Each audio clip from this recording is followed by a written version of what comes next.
नमस्कार दोस्तों, आप सभी का स्वागत है हमारे अपने ऑफिशियल यूट्यूब चैनल अपार एजुकेशन पर। जैसा कि आप लोगों को पता है कि आज 8 जुलाई दिन मंगलवार है और आज के दिन हम पुनः आपके लिए अगेन 2025 8 जुलाई 2025 दिन मंगलवार का करंट अफेयर्स आपके सामने लेकर आए हैं, जिसमें आपसे हम जो है हाल फिलहाल की अभी घटी हुई घटनाएं जो कि अभी चल रही हैं और जितने भी नियम कुछ कानून बने हैं, कुछ जो है जो पारित हुए हैं, जो हमारे की शिक्षा, खेल कूद, स्वास्थ्य और तकनीकी समाचार और जितने भी हमारे इस समय हाल ही फिलहाल में जो भी चल रहे हैं उन पर आज हम चर्चा करेंगे, जो कि करंट अफेयर्स में नए नए टॉपिक्स के साथ जो क्वेश्चंस आपके ऑप्शनल में यानी कि आपके बहुविकल्पीय ऑप्शनल में इंक्लूड होते हैं उन पर आज हम चर्चा करेंगे। दोस्तों आइएगा दोस्तों, बिना वीडियो को देरी के स्टार्ट करें ताकि आप लोग को हम कम से कम टाइम में अच्छी से अच्छी इन्फॉर्मेशन दे सकें। आप लोग को एक ही बार में वीडियो को देखने में समझ में आ जाए किस क्वेश्चन में पूछ क्या रहा है, आप लोग को तुरंत उस पर आप लोग टिक लगा सकें। देखिएगा, आज 8 जुलाई 7वां महीना 2025 के दिन ट्यूसडे के दिन हम आपके लिए डेली करंट अफेयर्स में, जिसमें जीके या जीएस आपको कवर होने वाला है, इसमें हम आपके लिए जो है अच्छा सा एक फ्रेश अपडेट लेकर आए हैं जो कि अभी हाल फिलहाल में घटी घटनाओं में शामिल है। तो देखिएगा, पहला वाला क्वेश्चन हमारा क्या है कि भारत के पहले सहकारी विश्वविद्यालय त्रिभुवन सहकारी विश्वविद्यालय यानी भारत का पहला सहकारी विश्वविद्यालय भी हाल ही में शुरू किया गया है, जिसका नाम है त्रिभुवन सहकारी विश्वविद्यालय। ये त्रिभुवन सहकारी विश्वविद्यालय पूछ रहा है किस राज्य में इसका नींव है वो रखा गया है, किस राज्य में रखी गई है। ठीक है, सहकारी विश्वविद्यालय जो त्रिभुवन सहकारी विश्वविद्यालय है, इसका किस राज्य में शुरू किया गया है, इसकी मतलब नींव किस राज्य में रखी गई है ये पूछ रहा है। तो आपके सामने 4 ऑप्शन है, 4 विकल्प हैं: उत्तर प्रदेश, गुजरात, कर्नाटक, राजस्थान। आपको बता दें दोस्तों, उत्तर प्रदेश नहीं है, ये भारत का जो कि दक्षिणी भारत का एक राज्य है गुजरात, उसमें भारत के पहले सहकारी विश्वविद्यालय त्रिभुवन सहकारी विश्वविद्यालय की नींव रखी गई है, इस राज्य में रखी गई है। ठीक है दोस्तों, आइएगा देखते हैं हमारा दूसरा प्रश्न क्या है, जो कि यानी कि करंट अफेयर्स का क्विज में आपका विदेश से रिलेटेड है, यानी कि फॉरेन कंट्री से रिलेटेड है। क्या है ये कि हाल ही में एलन मस्क ने अमेरिका में एक राजनीतिक पार्टी की घोषणा की है, उसका क्या नाम है। आपको पता होगा दोस्तों, एलन मस्क अमेरिका के नहीं पूरे वर्ल्ड के यानी विश्व के सबसे अमीर आदमियों में से एक हैं। तो अमीर आदमी है, सबसे अमीर आदमी यानी world richest person, the most world richest person is Elon Musk. Elon Musk, जिनकी दोस्तों नेटवर्थ बताई जाती है लगभग 350 यानी 350 बिलियन US डॉलर। तो देखिएगा, पूछ रहा है कि एलन मस्क ने अमेरिका में अभी एक नई पॉलिटिकल पार्टी, नई राजनीतिक पार्टी बनाई है, जिसका उसका नाम क्या है। American party, America party, Republican party, one party. आपको बता दें दोस्तों, अमेरिका में है लेकिन अमेरिकन पार्टी नहीं है, यह है अमेरिका पार्टी। अमेरिका पार्टी है, न कि रिपब्लिकन और वन पार्टी। अमेरिका अभी हाल ही में एलन मस्क ने, यानी आपको पता होगा विवाद चल रहा था ट्रंप और एलन मस्क से।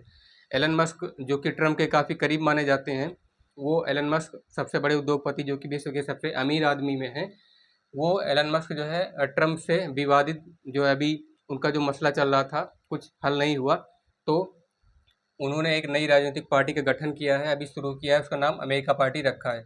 तो अब आइएगा दोस्तों, देखते हैं तीसरा हमारा बिंदु क्या है कि हाल ही में जितेंद्र सिंह आपने नाम सुना होगा कि ये सेंट्रल मिनिस्टर में से एक है।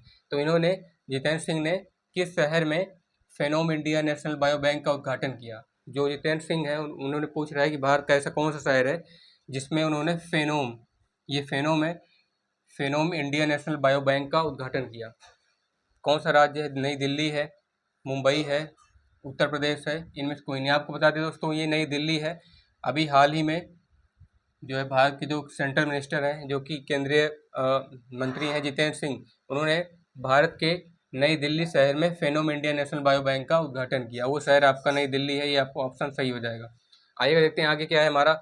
हाल ही में अभी आईसीसी के सीईओ, आईसीसी का मतलब आपको पता होगा इंटरनेशनल क्रिकेट काउंसिल, इसका मतलब होता है कि अंतर्राष्ट्रीय स्तर पे हमारे भारत का जो भी मैच है, यानी कि जो भी क्रिकेट है खेला जाता है, जिसमें आईएल, आईपीएल और वनडे क्रिकेट और जितने भी हमारे क्रिकेट खेले जाते हैं विश्व स्तर पर खेले जाते हैं, वो मतलब अंतर्राष्ट्रीय स्तर पर खेले जाते हैं, तो उसका नाम आईसीसी है। आईसीसी एक अंतर्राष्ट्रीय पार्टी है, हर एक देश के प्रतिभावान खिलाड़ी को यहाँ पे शामिल करता है, जिसमें वनडे या आईपीएल या जितने भी विश्व स्तर पर मैच खेले जाते हैं वो ये कंडक्ट करवाता है आईसीसी। तो आईसीसी के भी नए सीईओ यानी कि सीईओ, जिसका मतलब होता है चीफ एग्जीक्यूटिव ऑफिसर, के रूप में किसे नियुक्त किया गया है? फिर से आपके सामने चार विकल्प, दिनेश सिंह है, रामधारी प्रफुल्ल है, संजोग गुप्ता, इनमें से कोई नहीं। आपको बता दें दोस्तों, ना दिनेश सिंह है ना रामधारी प्रफुल्ल है, ये है दोस्तों संजोग गुप्ता। अभी हाल ही में संजोग गुप्ता को आईसीसी यानी इंटरनेशनल क्रिकेट काउंसिल का सीईओ नियुक्त किया गया है, अपॉइंट किया गया है। यानी कि Sanjog Gupta is appointed as the new CEO of ICC, है ना। इन्हें क्रिकेट काउंसिल का, इंटरनेशनल क्रिकेट काउंसिल का नया सीईओ नियुक्त किया गया है संजोग गुप्ता को, ठीक है। आइएगा देखते हैं अब आगे वाला हमारा प्रश्न क्या है कि अभी हाल ही में 17वां ब्रिक्स शिखर सम्मेलन किस देश में आयोजित किया जा रहा है? अभी 17वां, पे आपको पता होगा कि मोदी जी सबसे पहले जो गए थे, घाना गए थे, उसके बाद त्रिनिदाद और टोबैगो गए, है ना। उसके बाद फिर गए वहाँ पे अर्जेंटीना गए, उसके बाद फिर गए ब्राज़ील में। तो ब्राज़ील में अभी पूछ रहा है, मतलब मैं कल से परसों तक ही ब्राज़ील गए थे, तो पूछ रहा है कि भी हाल ही में ब्रिक्स शिखर सम्मेलन का आयोजन किस देश में हो रहा है? तो ब्रिक्स का मतलब पता होगा आपको दोस्तों, 5 से 6 देशों का समूह होता था, लेकिन इस बार इसमें 11 देश शामिल हुए हैं। ब्रिक्स में इस बार 11 देश शामिल हुए हैं और लगभग 12 से 13 देशों के राष्ट्राध्यक्ष भी हैं। तो इस बार शिखर सम्मेलन जो है ब्रिक्स का किस देश में आयोजित हो रहा है? तो देखिएगा, 4 ऑप्शन फिर से है, भारत है, अमेरिका है, कनाडा है, ब्राज़ील है।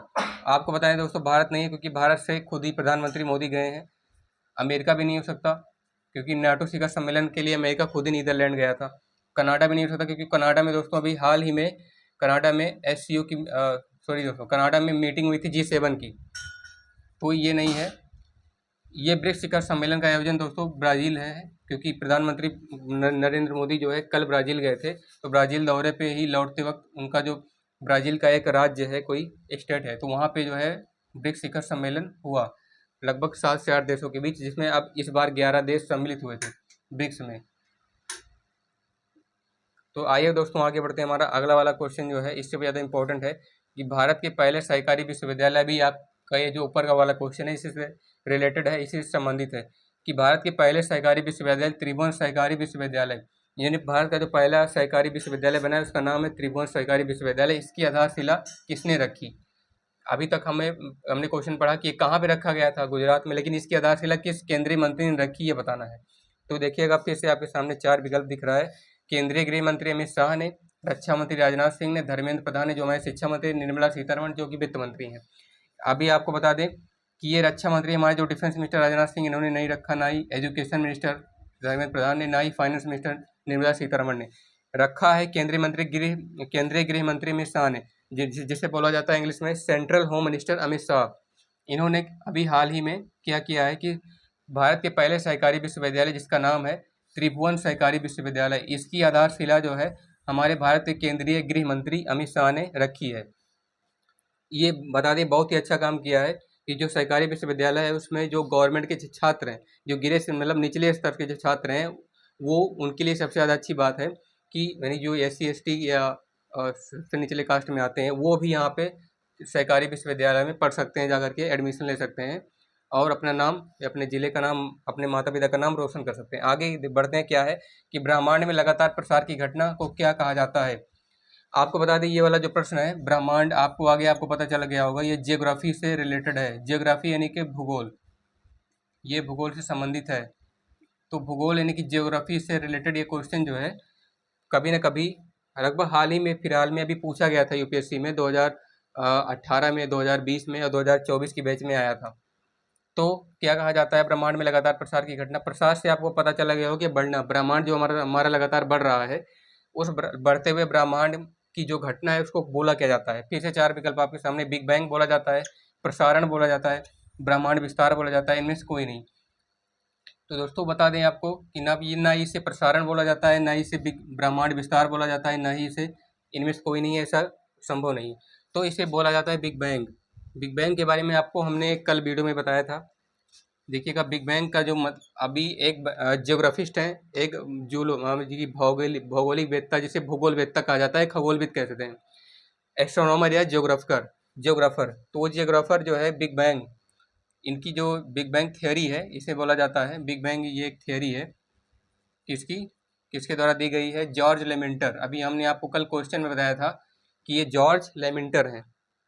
जॉर्ज लेमेंटर एक नए जो है क्या है कि ये यानी कि अभी तो नहीं है, इनका डेथ हो गया है, लेकिन ये जो जियोग्राफिस्ट हैं जॉर्ज लेमेंटर, भूगोलवेत्ता जॉर्ज लेमेंटर ने बिग बैंग थ्योरी में बताया है कि जो हमारा ब्रह्मांड लगातार बढ़ रहा है, यानी कि इस बिग बैंग थ्योरी में बताया है कि हमारा ब्रह्मांड लगातार फैल रहा है। अभी इस लगातार फैलते हुए ब्रह्मांड की जो घटना है उसको बोला जाता है बिग बैंग। किसी और दिन दोस्तों हम बिग बैंग के बारे में पूरा डिस्कस करेंगे, इस पर एक वीडियो बनाएंगे ताकि आपको अच्छे से अच्छे समझ आ सके। तो दोस्तों उम्मीद करता हूँ कि हमारे द्वारा इस वीडियो में दी गई जानकारी आपको बहुत ही अच्छे से समझ में आई होगी, क्योंकि आप लोग स्टार्टिंग से कंटिन्यू इन तक आप लोग बने होंगे, आप लोग समझ रहे होंगे। तो दोस्तों अगर आप हमारे चैनल पर नए हैं तो इसे सब्सक्राइब करना ना भूलें, वीडियो को जितना ज़्यादा हो सके लाइक कीजिए, शेयर कीजिए और कमेंट करके बताइए कि हमारे द्वारा इस वीडियो में दी गई जानकारी आपको कैसी लगी। मिलते हैं आपसे नेक्स्ट वीडियो में, तब तक के लिए बहुत बहुत धन्यवाद।